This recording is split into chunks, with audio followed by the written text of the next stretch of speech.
Ciao a tutti e ben ritrovati sul mio canale. Quest'oggi ho deciso di realizzare una breve recensione del primissimo strumento musicale professionale che comprai nell'ormai lontano 2006. Ebbene sì, sono passati esattamente 20 anni da quando ho acquistato la mia Korg Triton Extreme. Per chi in quegli anni seguiva il mondo delle workstation, la Triton Extreme rappresentava il punto di arrivo e lo stato dell'arte di un progetto iniziato con Trinity nel 1995 e portato avanti attraverso Triton Classic, Studio e Rack. Di fatto l'Extreme era la workstation di casa Korg più completa e rifinita, ultimo sviluppo della famiglia Triton prima dell'arrivo della M3 nel 2007. In 20 anni non ho mai pensato nemmeno un secondo di venderla, nonostante in questo lungo arco di tempo io abbia avuto ad occhio almeno 100 synth o tastiere diverse, e mi sto tenendo sicuramente molto basso con i numeri, alcuni per un breve periodo, altri invece per un tempo più lungo. Sarà stato in gran parte per l'affetto nei confronti del mio primo strumento musicale di alto livello, ma insieme a questo non ho mai potuto fare a meno di notare ogni volta che la Triton Extreme non ha mai sfigurato di fronte a nessun rivale, e in un modo o nell'altro la sua identità sonora così riconoscibile mi è sempre tornata utile e ha continuato ininterrottamente ad affascinarmi. Per certe sonorità, anzi, l'ho sempre trovata proprio insostituibile. Ma oggi mi chiedo e vi chiedo, dove finiscono l'affetto e il gusto personale e dove invece iniziano i dati oggettivi? Quindi la domanda diventa inevitabile. Ha ancora senso utilizzare una Triton Extreme nel 2026? La mia risposta già la sapete ed è sì, ma forse non per i motivi che ci si potrebbe immaginare. Quindi cercherò di fare una recensione abbastanza neutrale di questo strumento. Partiamo dall'architettura sonora. La Triton Extreme utilizza una generazione sonora denominata Hyper Integrated Synthesis System, cioè una sintesi PCM con elaborazione completa del segnale in digitale. Niente di nuovo, anzi siamo nel classico campo della Pulse Code Modulation, cioè dell'utilizzo di samples al posto delle classiche forme d'onda generate da un oscillatore per la generazione sonora, però implementata con grandissima intelligenza. Complessivamente abbiamo 160 MB di campioni residenti in ROM, con 962 multisamples e 1175 drum samples. Tutti i campionamenti sono effettuati rigorosamente a 48.000 Hz. Abbiamo 1536 locazioni di memoria per i suoni singoli, programs, e altre 1536 locazioni per le combinazioni di programs, chiamate combi con la terminologia Korg.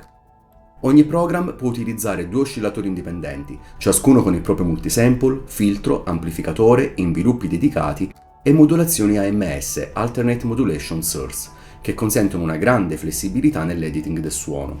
La polifonia arriva a 120 voci, un valore che all'epoca era impressionante, ma che ancora oggi risulta più che sufficiente nella maggior parte degli utilizzi. Come tutti i synth professionali Korg, la Triton Extreme è espandibile con la scheda opzionale AXB MOS, che aggiunge allo strumento altri 128 DSP programs basati sulla sintesi sonora a modelli fisici del celeberrimo Korg Z1. Lo strumento poi è anche in grado di caricare campioni in formato AIF e WAV e in formato Korg e Akai S1000 S3000. I filtri rappresentano sicuramente uno dei punti di forza di questo strumento. Abbiamo filtri low pass, high pass, band pass e band reject con pendenze di 12 o 24 dB per ottava e una risonanza estremamente musicale.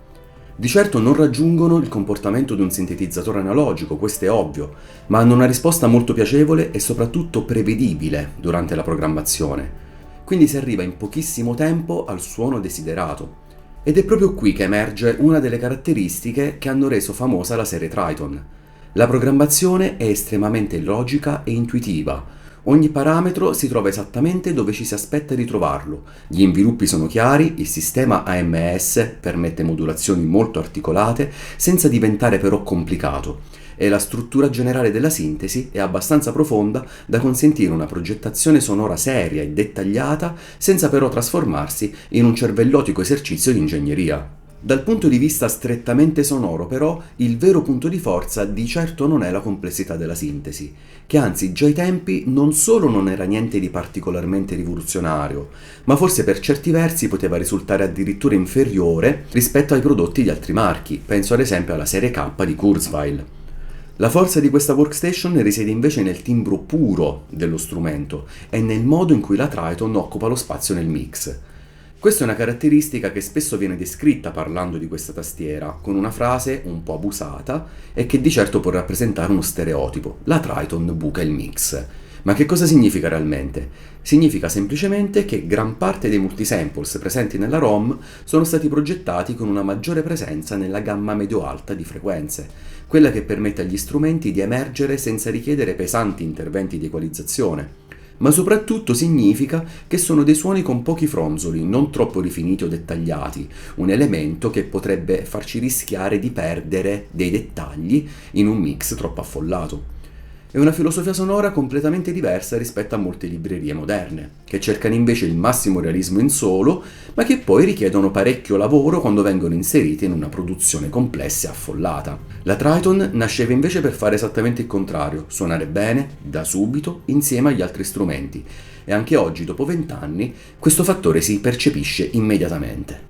I pad sono profondissimi senza risultare invadenti, i lead hanno una presenza notevole, i brass, pur non essendo realistici, escono nel mix con facilità, mentre gli archi sono compatti e molto gradevoli all'ascolto. Perfino molti pianoforti elettrici, pur essendo lontanissimi dagli standard odierni, continuano a funzionare sorprendentemente bene.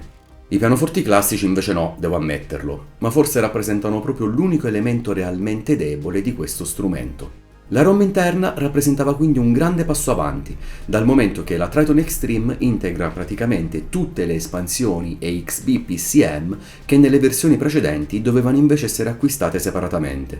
Di fatto, acquistando un Extreme ci si ritrovava immediatamente con una libreria sonora molto più ampia rispetto a una Triton Classic o Studio. Gran parte dell'identità sonora del Triton poi deriva sicuramente dalla sezione effetti. Questa workstation include infatti un potente multieffetto con riverberi, delay, chorus, distorsioni e vari strumenti di modulazione. Molti dei preset più iconici del Triton si basano infatti moltissimo su questi effetti per la modellazione del loro timbro. Nello specifico abbiamo 5 effetti insert con ben 102 tipologie di effetti, 2 effetti master con 89 effetti e un equalizzatore master a 3 bande, e costituiscono tutti insieme ancora oggi un'architettura estremamente potente. Gli algoritmi di questi effetti sono a tutt'oggi assolutamente utilizzabili e contribuiscono in maniera determinante a costruire il cosiddetto suono Triton. E poi c'è quella che probabilmente è la caratteristica più riconoscibile della Triton Extreme, la valvola. C'è tanta disinformazione dietro questo aspetto e molte persone dicono che la valvola influisca poco o nulla sul suono finale. La mia opinione invece è che il circuito ValveForce non sia semplicemente una trovata commerciale. Anzi, si tratta di uno stadio analogico reale basato su una 12A7 ECC82 inserita sul percorso audio di uscita e che, se utilizzata con moderazione, introduce delle armoniche interessanti al suono, una lieve compressione naturale e una saturazione molto gradevole. Se invece la si porta volutamente al limite, produce una distorsione molto più evidente, utile soprattutto su lead, organi o sintetizzatori di vario tipo. Come in tutte le cose, bisogna saperla dosare bene e avere le giuste competenze in fatto di sound design, ma è comunque un'aggiunta che contribuisce realmente al carattere sonoro di questa workstation. Per quanto riguarda il controllo live del suono, la Triton Extreme è dotata di joystick, ribbon controller, tasti switch 1 e 2, controlli in tempo reale con 4 potenziometri, altri controlli dedicati per l'arpeggiatore, pedale damper e 2 pedali a funzione assegnabile dall'utente, switch e pedal. Naturalmente non è tutto perfetto. Il touchscreen resistivo appartiene a un'altra generazione. La memoria RAM per il campionamento è limitata. Di fabbrica si tratta di soli 16 MB, espandibili fino a un massimo di 96 MB. I tempi di caricamento sono lunghi e l'interfaccia USB serve principalmente per il trasferimento dei dati, di certo non può essere utilizzata come una moderna interfaccia audio. Ma sarebbe un grandissimo errore giudicare questa workstation confrontandola con gli standard tecnologici di oggi, con Kronos, Phantom o Montage ad esempio. Sono strumenti progettati con filosofie completamente diverse. Triton Extreme già ai tempi non cercava di offrire il massimo realismo possibile, ma di essere uno strumento musicale con una sua identità. E continua a riuscirci. Ogni volta che l'accendo mi ricordo perché questa workstation ha segnato un'intera generazione di tastieristi e di produttori musicali. Non perché fosse la più potente, non perché fosse la più moderna, ma perché aveva una sua identità sonora fortissima. Ed è proprio questa identità che oggi continua a renderla desiderabile anche sul mercato dell'usato. Naturalmente acquistare uno strumento musicale che ha ormai 20 anni di vita richiede molte attenzioni in più. Bisogna verificare con cura lo stato della tastiera, l'eventuale usura dei contatti, il funzionamento del display touchscreen, ma anche quello dei pulsanti, dei potenziometri, degli encoder, della valvola valve force, delle uscite audio, dell'alimentazione e via dicendo. Tutti aspetti che possono incidere sia sull'affidabilità sia sul reale valore economico dello strumento. Ed è qui che entra in gioco lo sponsor di questo video, Refurbed, che ci tengo molto a ringraziare. Refurbed è il principale marketplace europeo dedicato ai prodotti ricondizionati, con oltre 65.000 prodotti disponibili in diverse categorie. Ogni prodotto venduto su Refurbed viene ricondizionato professionalmente, il che significa che viene controllato, testato, riparato e sottoposto ad ulteriori verifiche prima di essere messo in vendita. Se dopo l'acquisto poi non sei ancora convinto, Refurbed offre un periodo di prova di ben 30 giorni, oltre a una garanzia su tutti i prodotti venduti, garantendo molta più tranquillità rispetto all'acquisto direttamente da un venditore privato. Molti di voi probabilmente conoscono già Refurbed per smartphone, computer e tablet ricondizionati, ma il loro catalogo include anche strumenti musicali di grande qualità ad ottimi prezzi. Già potete trovare un vastissimo assortimento di bassi elettrici e di chitarre sia elettriche che acustiche, ma a breve Refurbed amplierà ulteriormente questa sezione includendo anche tastiere, sintetizzatori e altre tipologie di strumenti musicali elettronici. Credo che questa sia una notizia molto interessante, perché strumenti come la Triton Extreme sono ancora oggi perfettamente in grado di fare musica ad altissimi livelli. Il vero problema spesso non è trovare il modello che si desidera, ma trovarne uno realmente in buone condizioni. Sapere invece che è stato controllato e verificato da personale specializzato può fare una differenza concreta quando si acquista uno strumento musicale con così tanti anni di età. Per questo, se state pensando di entrare nel mondo dei sintetizzatori classici, vintage potremmo dire, oppure cercate una workstation che ha scritto una pagina importante della storia della musica elettronica, vale sicuramente la pena tenere d'occhio il catalogo Refurbed nel prossimo futuro. Se invece siete dei chitarristi o dei bassisti, vi consiglio di andare già adesso a controllare per vedere se trovate l'offerta che fa per voi. Vi lascio ora con un breve frammento estrapolato da una demo no talking che potete trovare in versione integrale cliccando sul link in alto a destra. Ringrazio ancora Refurbed per aver sponsorizzato questa recensione e ovviamente tutti voi per averla vista. Arrivederci a presto.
Yeah.